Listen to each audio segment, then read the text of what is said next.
Where are the problem solvers? How about you problem avoiders?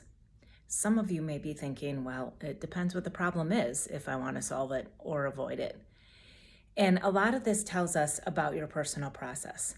Are you one who sometimes even looks for the problems? You're trying to figure out what could go wrong.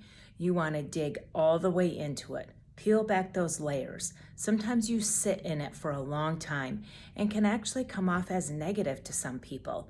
But what you're doing is you're really getting in there because you're coming up with a solution. And that's what you're focused on, but not everybody else can see that in you. They just can tell that you're like still talking about this problem. And then there's others of you who are like, nope, I'm going to put that one on the shelf or walk away the other direction. I don't want anything to do with that problem. I don't want to have to be the one to come up with the solution. That is not my job. And that is perfectly fine too. There is no right or wrong with either one of these scenarios. It's just a matter of how you know how to use it. Do you respect yourself with it, and do you respect other people? The one thing to keep in mind with this is no matter what, people are not problems to be solved. And a lot of times we want to fix other people, and that's where it can really get us in trouble. And sometimes we also think that, like, oh, men, they're the problem solvers because, gosh, every time you tell them something that's wrong, the first thing they do is come up with the solution. They dismiss your feelings about what's going on with it. You know, we hear that a lot when you're scrolling through social media and you're listening to different people talk about relationships. And sometimes that can be true, but think about how many women who like to give advice. That's their way of problem solving as well.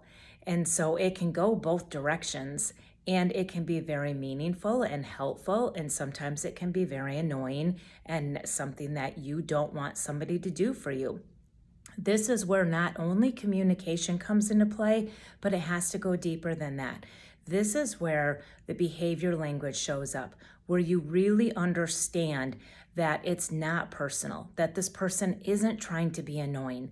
They aren't butting their nose into your business. I mean, they might be, but that's not the intention of it.